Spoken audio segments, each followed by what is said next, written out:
Hello, and welcome to Sarah's Baked Goods. Today we're going to be making some treats for my parents going up north. We're going to make 3 brown bread, a meat pie, and a jelly roll. So, let's get into it. So let's start with the pie first, because the dough needs to rest in the fridge. Because this is a pie that has a top, I need to do 1 1/3 of my recipe. So we're going to weigh out the egg and water together. So 65-ish, and then 80 grams of egg. Any extra I will use for egg wash in the end, so we don't waste anything. There we are, perfect amount, and probably just enough to egg wash the whole thing, so we're not going to waste anything at all. With our flour, we're going to add our bit of salt.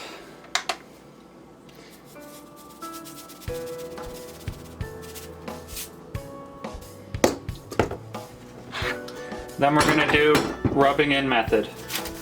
So with your cold butter, make sure it's cold. Just spread it all the way in. Make sure you dice it so it's easier to work with.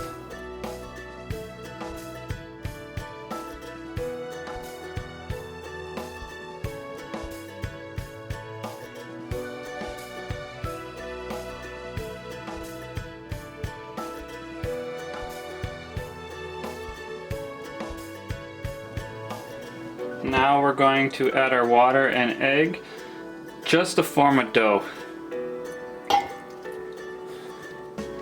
Make sure you get all of that out. And just keep one hand clean so that if you need to go do something, you can. We're just going to mix up until it forms a nice dough. Wrap it up, put it in the fridge.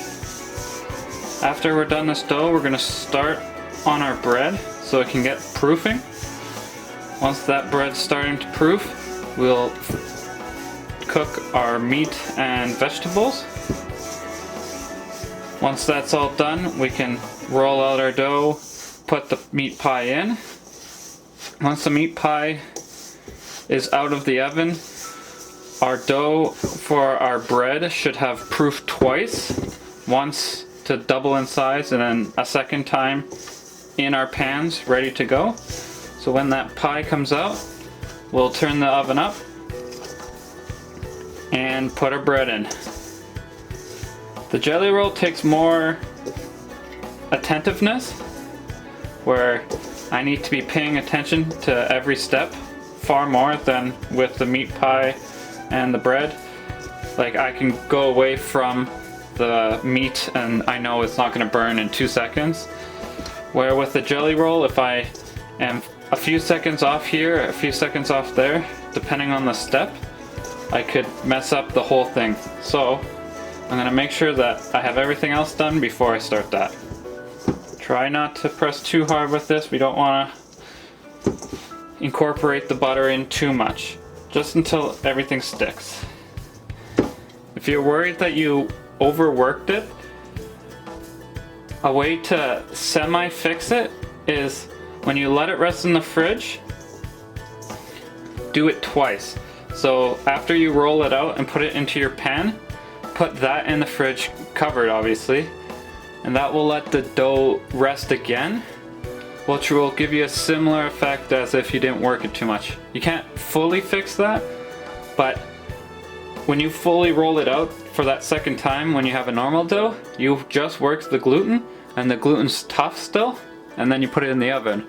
So when you let it rest a second before, you'll get a nice flaky product. Let's just wrap this up, put it in the fridge, and move on to our breads.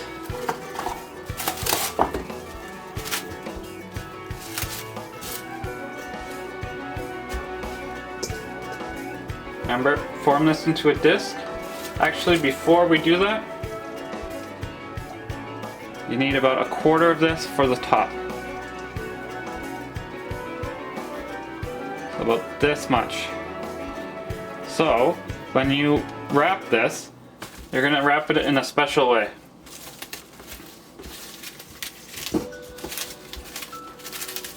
Wrap the first piece like this.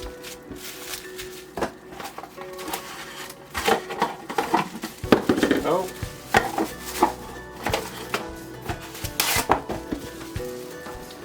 put this side down. Now grab this piece, put it into a disc, put it like that, and do the second wrap. That way both will still cool down quickly and work perfectly, but you don't have to cut it afterwards. So let's put this in the fridge. Now, because I'm making 3 loaves, I'm going to use my big mixer. I'm using Active Dry today because I have some left over that is going to go bad. Slightly less strong than it normally is, so I'm using slightly more than I normally would. Normally, if I'm using 6 grams instant yeast, I'm using 9 Active Dry. But in this case, I'm using more like 10 or 11 grams just because the Active Dry yeast is a bit old and isn't as strong. So I'm just gonna put this in. Make sure I scrape all of that in there. Can't let any of that yeast not be in there or it won't work at all. Then we'll add our sugar water.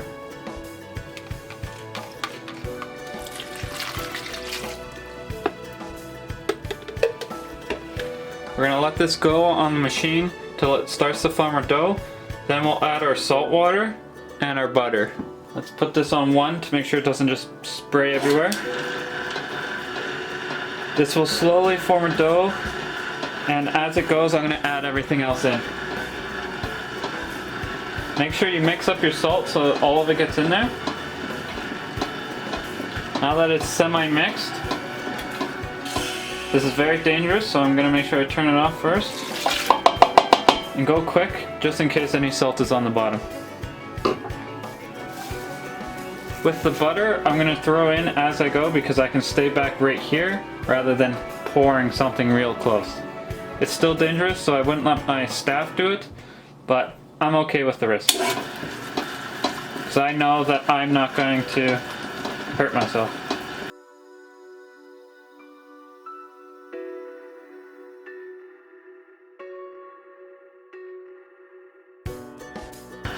Now it looks very liquidy, but that's only because the bottom is where all the flour is and it's not fully being incorporated in yet. After this starts to form a dough, you'll see it become a lot drier. Now that it's starting to form a dough, that's what I was talking about with all the flour being on the bottom. I'm gonna turn up the speed and let it go for 5 to 8 minutes. The bread's now finished. I've cut all my vegetables while it was mixing. Just gonna heat up this oil, put our spices in. We'll start sweating our onions and garlic and cooking our meat.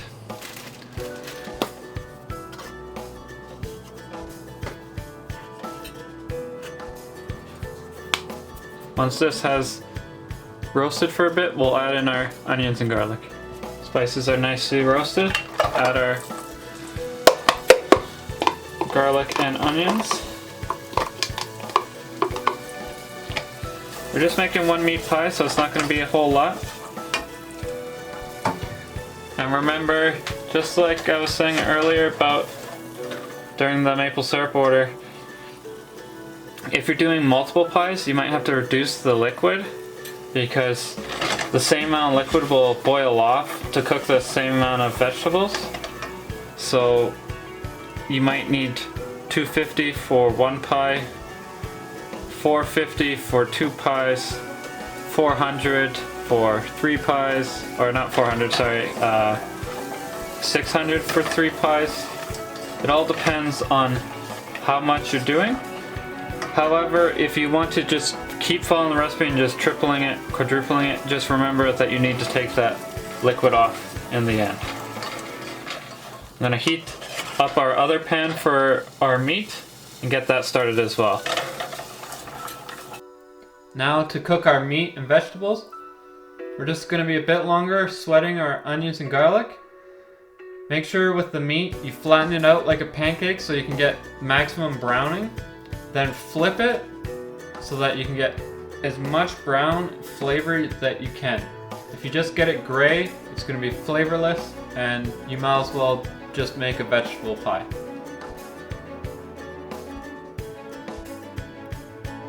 Once the onions and garlic have sweated, I'm going to just cook my other vegetables for a little bit before adding the milk. Once they cook for a few seconds, you can add your milk now. And this is the time where you're going to put in your bay leaf. Make sure you have it in a spot where you can take it out so that you don't forget it in there. It's very woody. It's never pleasant to eat. You can start seasoning your meat, and when you get full browning on both sides, break it up so that you can fully cook it. Make sure you don't overcook it and dry it out. The milk will help when it gets into the pie, but if you dry it out too much, you can't fix that. Always be tasting, figuring out how much seasoning you need. For the vegetables, make sure you season right at the end so that it doesn't concentrate and then you put too much salt or too much pepper. Also, if you ever mess up on your meat, you can complement them together. After the meat's done cooking, just gonna put it off to the side.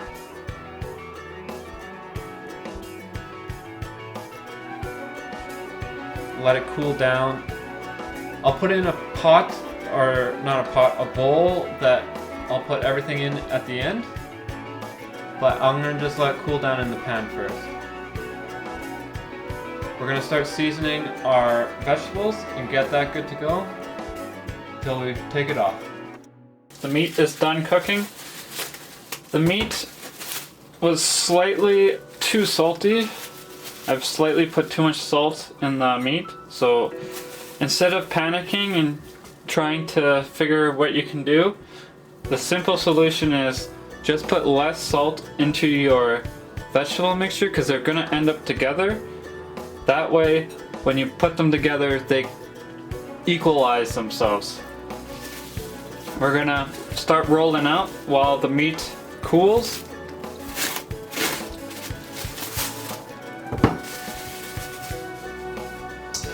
And then we'll have it in the oven fairly quickly.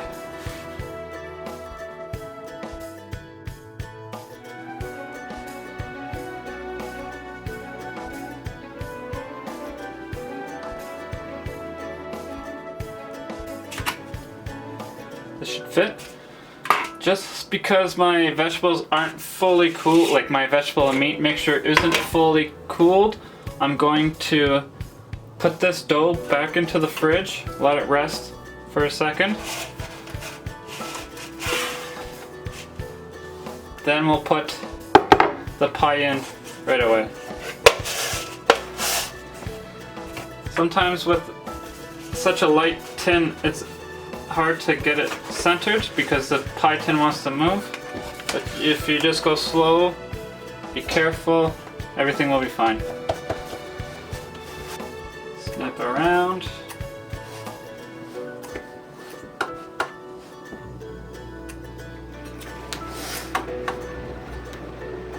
I'll put this dough with the top. See how much dough there is here? Try to make sure that instead of having to cut it off, that you have it set up so that all of that dough is already with the top. Because this has been worked a bit and will be slightly chewy compared to the naan. So if I only had this much that I needed to cut off, which is difficult because it's hard to get the right shape by doing that, but a more reasonable one would be having this much cut off and this much already in the other side. Just a small little tip. So we're gonna put this back into the fridge and then wait for our vegetables and meat to cool. The vegetables and meat are very close. They'll be ready by the time I get the top done. So we're gonna start rolling out the piece that hasn't been worked yet and then slowly adding on the pieces that have been worked. And remember, whatever side you put those pieces on, that's the bottom. And what I mean by bottom is I mean too much flour. If you have too much flour, just push it away. is when I put this on, this side now needs to be on top of the meat and not seen, because it's going to look slightly different than just regular rolled out dough. Just put it on flat. You don't need to try and make it perfect. You just need to make sure that it's on now. It's actually kind of beneficial not to put flour on the one side till this is stuck on, so that it flattens out easier and sticks, rather than that's what it is doing now, which is trying to fall apart a bit. But once you roll it out, it will definitely get enough.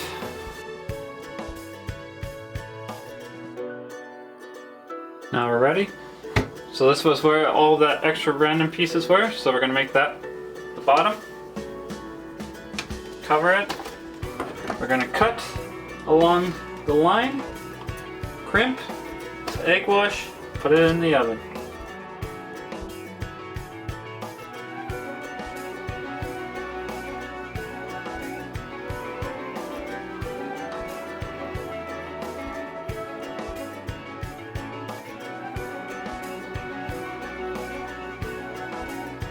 Just press these together nicely, and then you can crimp it. Before you fully press, make sure you make yourself a balloon so it looks bigger upwards.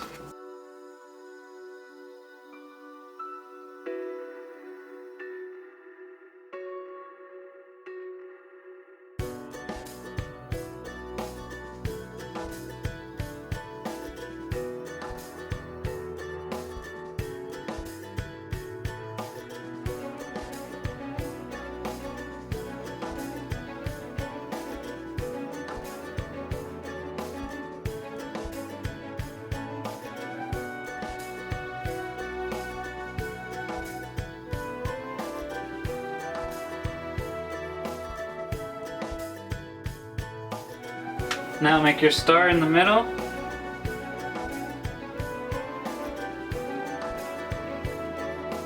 Make sure you make it as good as possible. There's no reason to cut this star if you're not going to make it look good.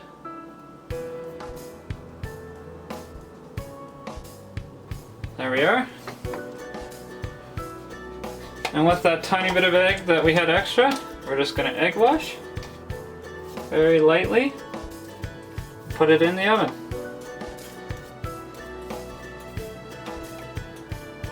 Once this gets in, our bread should be almost done proofing. We will put it into pans to proof it second time. Set up the oven. Right when the pie comes out, our breads will go in. Make sure you fix any crimps that you damage while brushing. And we'll put this in now. Proofing is done for these 3 loaves. Now we just need to weigh them out into 3 different pieces. Remember, the weight will always change depending on if you're doing this by hand and you're going and adding more flour to knead, or any of those other things. You put too much water by accident or too much flour, it's always going to change. So it's way better to weigh it out than to just cut it into thirds and guess. Just trying to get it into a nice ball so it will stay on top. Okay, about 1200.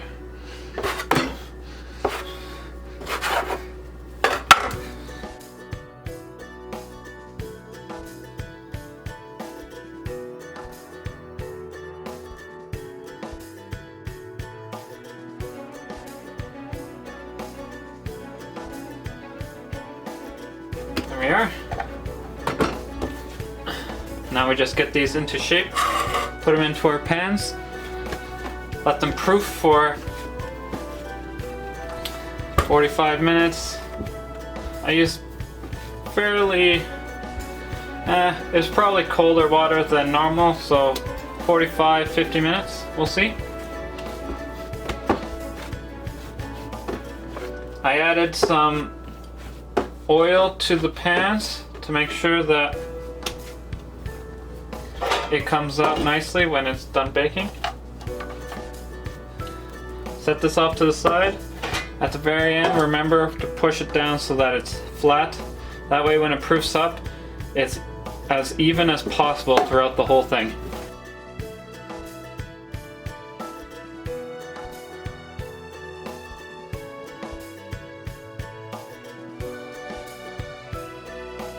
I might adjust this bread and add a bit more water to it because it will make it a lot more lighter and a lot more nicer to work with. The more flour you have, the more gluten you have, and the tougher it gets and the denser it gets. So I might just add an extra 25 mils per loaf, which isn't a crazy amount considering the size of the bread, but I feel like that little amount will get me just where I want to be. And this is my first attempt with that new recipe. There we are. Now, like I said, just press it down so that it's throughout the whole pan. Make sure that it's a lot more evenly spread. Make sure you put a wet towel or any of the other methods I've showed in the past with plastic wrap or something to cover it. The best is a wet towel because you want it to be moist and warm. Covering it keeps it warmer than uncovered, and you need moist so that it doesn't dry out. The wet towel won't stick to your dough, which I think works the best. So this is what I do. I realized I ran out of time. These are proofed now nicely, and I gotta get them in the oven, but the pie's not done. So what I'm going to do is just put the pie underneath and put the breads on top. Then I don't have to put that water at the bottom to steam because the pie is steaming itself. So that saves a small little step before putting these in. So I'm just gonna brush these with some water, then put these in with the pie. About it's probably about 10 minutes I'll be taking out the pie and leaving the bread in for the rest of the time. By that point, the bread will be strong enough that it won't do any damage or anything like that.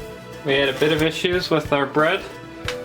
I had the rack a little too high, causing it to touch the top. So there's a scorch mark on all the bread. To test, you just sounds hollow. That means all of them should be good. The other issue I had was this is on all of them. I'll take the other ones out now.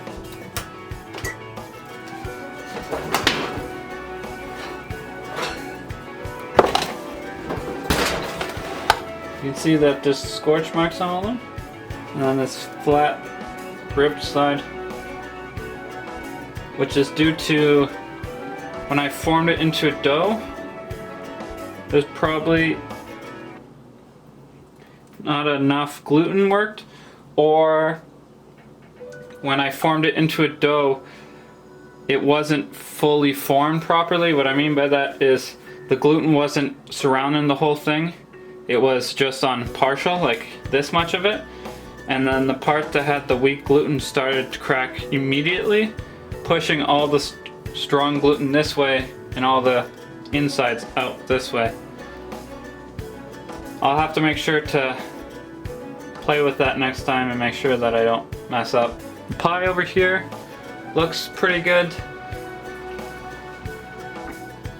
Nothing real wrong with it.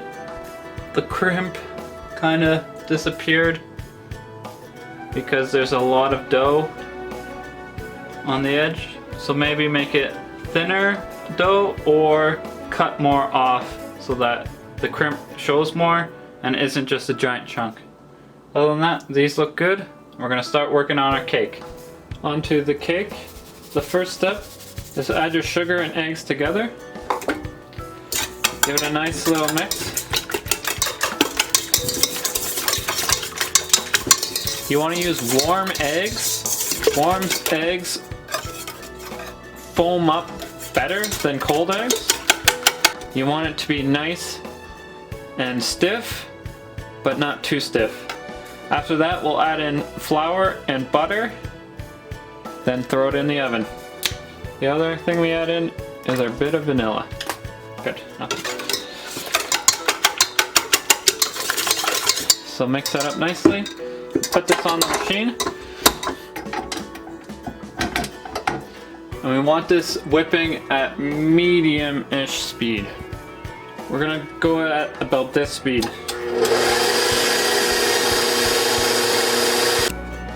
So it's gonna be very pale, almost white. If you see any yellow, you're probably a little too less and you need to whip a bit more. So let's just show you what I mean.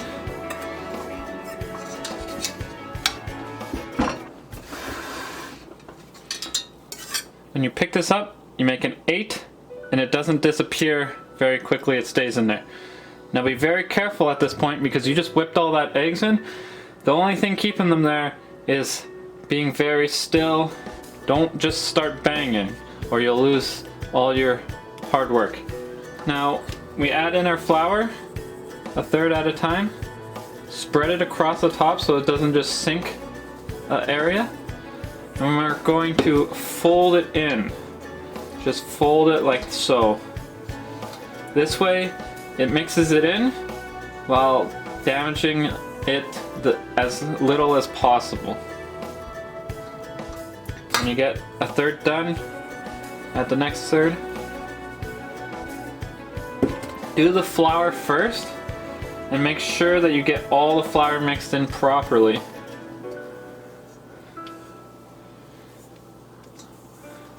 Use the butter when you mix in the butter as an opportunity to make sure all the flour is mixed in and there's no pockets of giant chunks of flour. It's not pleasant to just eat raw flour. Make sure you're scraping the bottom, especially with a mixing bowl that's for a mixer. It has a dimple in the middle to make sure that it whips easier and mixes properly. Well, when you have that, it's also a great spot for flour to get stuck along the sides. So just make sure you're mixing nicely. Make sure your butter is warm, not hot. It does need to be melted. Just don't make it to the point where it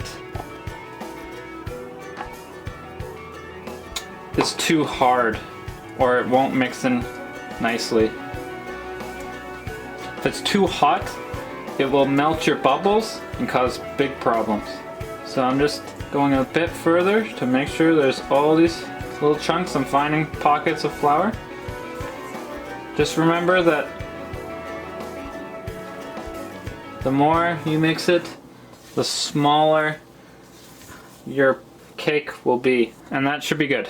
Now for your pan, make sure you have it lined all the way across everywhere. You don't want too many spots that are open. Scrape all of your batter in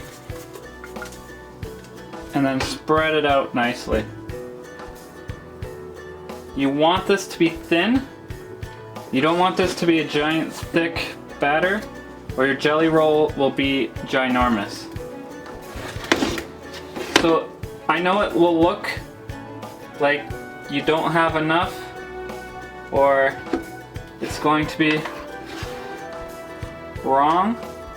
Just keep in mind that it's supposed to be thin so that all the other ingredients are pumping it up. Remember, you will fill this with whipped cream and with jam in the end, and that will cause a lot of your volume. We'll just put this in the oven. Here's how the cake turned out. It's actually about 8-9 minutes. The 18 minutes is if you're doing the regular Genoise. All we need to do is scrape the outside, get it onto a cloth, and roll it up. Let it cool, and then spread our stuff on. Dust your towel with icing sugar, and then what we're going to do is just quickly flip it off. Make sure you did the cutting around or it will stick to the bottom. I'm gonna just lift this up with that. This is hot, so just be very careful. There you are. You can now slowly peel this away and take a look at your product. This is looking perfect. Just the thickness I want. The way we're going to do this is we're going to roll it this way. So it'll be whipped cream, it'll be jam first, then whipped cream. But before we do that, we need to put icing on here, roll it up so it doesn't stick. That's why you're using icing sugar. The icing sugar is what keeps it from sticking. Except for this is the nicer side. So what needs to happen is we need to flip this. It's very easy to flip it. If you're very gentle, you can just lift it up. Just when you do it, be very quick. Don't go like very quick or you'll rip it. Just go lightly over. So we have a bit of icing sugar on this side, and now we have icing sugar on the other side. Now we're just gonna roll it up very slowly and let it cool down in the cloth. What this does is it soaks up the moisture and will keep it easy to come into this shape. If you just let it cool down as a block, when you bend it, it's just gonna rip and tear all over the place and it's gonna be awful. So we're just gonna wait till this cools, and then we'll start whipping our whipped cream and adding our jam. The whipped cream doesn't need sugar because there's icing sugar on top as like a design like that you'll put over top of the top, but there's also icing sugar to all over this. Then you're also putting jam, so there's just so much sugar involved that you do not need to put sugar into your your whipped cream. Depending on how much icing sugar you do use though, it is acceptable to use a tiny bit, but don't go crazy with it. So we're gonna whip the whipped cream now. I'm gonna slightly take back what I said about adding icing sugar to this. There is gonna be a lot of sugar in the jam and everything, but depending on how fresh your cream is and all that sort of thing, you don't want to have that milk taste. You want to have the jelly roll taste. What the whipped cream does for the jelly roll is it gives it airiness. And then the jam and the cake itself give you the flavor. And with this airiness plus the stiffness of the cake itself, it gives you a contrast. You don't want that cream ruining that mixture of all different types of everything. If you do just put a semi-old cream, it's going to have a stronger flavor and it's going to take away from everything. You don't want that. So this is where taste comes in, and you need to taste as you go.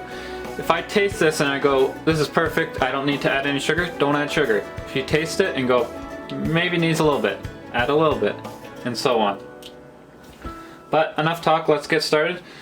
With whipped cream, it's the opposite of eggs. You want everything as cold as possible. I put this in the fridge and it is ice cold.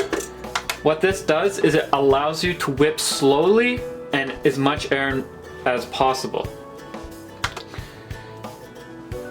With cream, the slower you go, the more volume you can get. The faster you go, the less volume. What this means is if you have a cold area, you want to whip super slow, But if you only have a hot area, you want to whip as fast as possible. Because if you whip too slow in a hot area, you're gonna lose all your volume anyways. So you gotta play around with it for your individual circumstance. A lot of places I've worked at have actually had a system where they had a mixer in a fridge, or they were told me to have the mixer on a trolley and move it into the walk-in fridge. So it's not out of realm to just do something like that. However, let's get started, and we're gonna go at about this speed.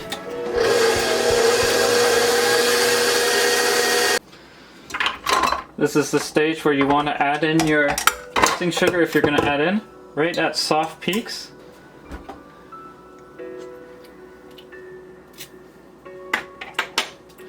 Yeah, so we're going to add a smidgen. I know that's not a real measurement, but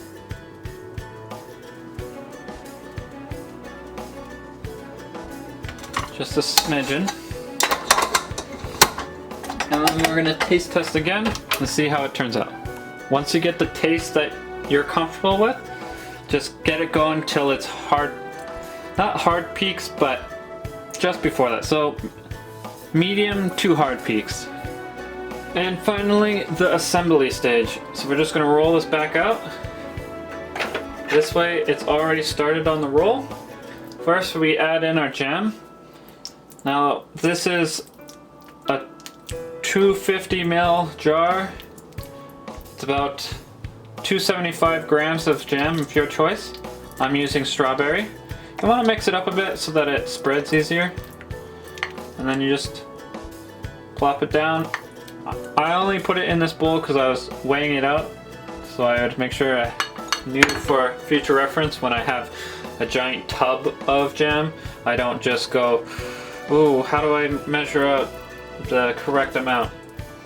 And I might be wrong, and I might need a slight bit more, so we'll also add that amount on to our scale, just to make sure I know I'm getting the right amount.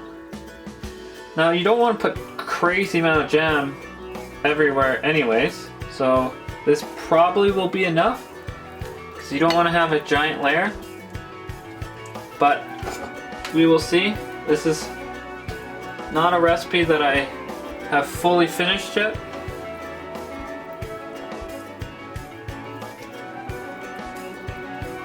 Don't worry about how it's flaking up and stuff. That's normal. It's not a big issue because you're going to roll this inwards anyways, so you don't have to worry about it.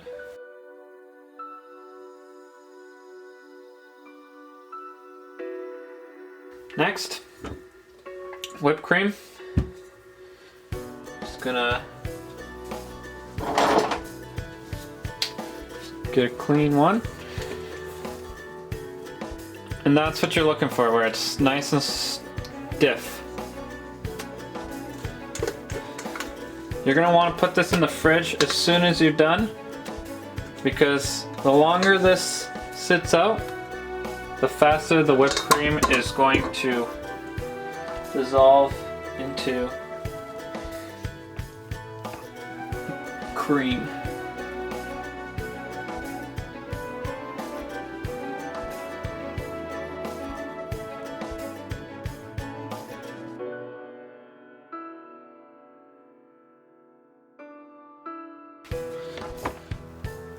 Make sure your area is nice and clean so that it's easy to work in.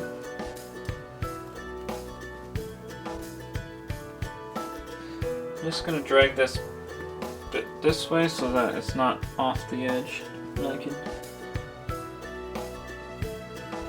spread it out easier.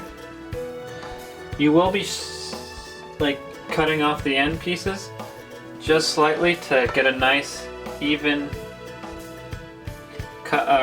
even look, and for taste testing purposes.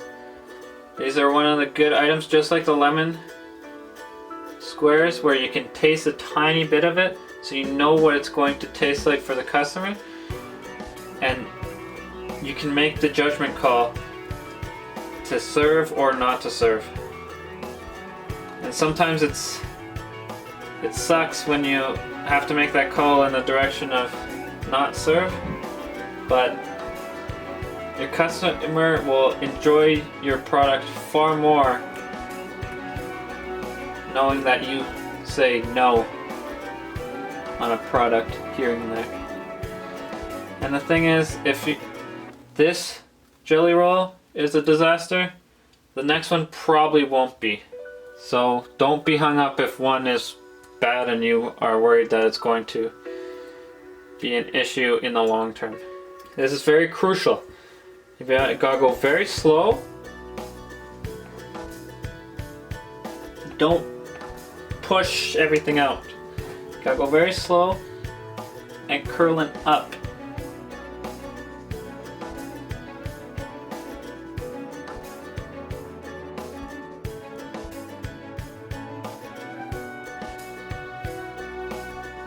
You are gonna squeeze out some. It's unavoidable, but that's what it's gonna look like. Just pull it this way. A little trick you can use is use your little offset spatula. Get underneath it. And you can slowly lift. Get your hand there too. Gonna be messy.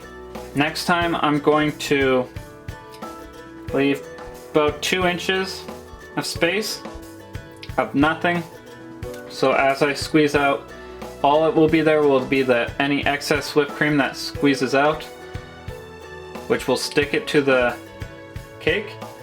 Then I don't have to worry about cleaning it or anything like that. Now this will be the bottom. So this is how it's gonna look. I'm gonna cut off the end and make its final shape.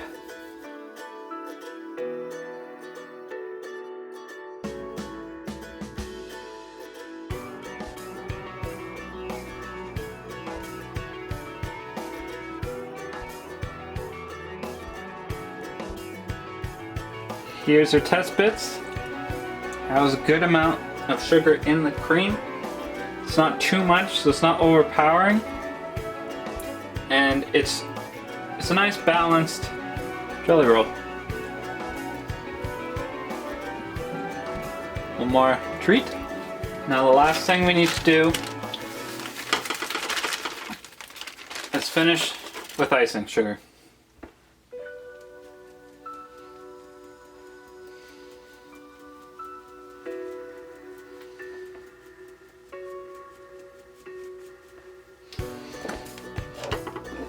And voila!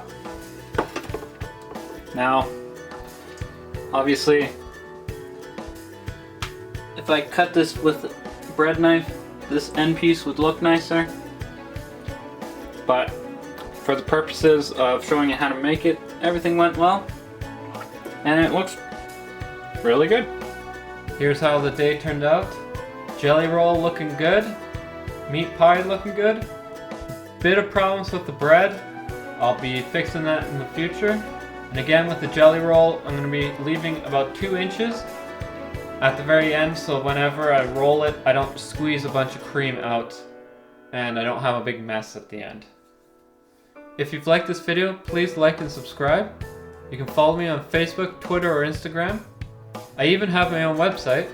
Thank you, and have a nice day.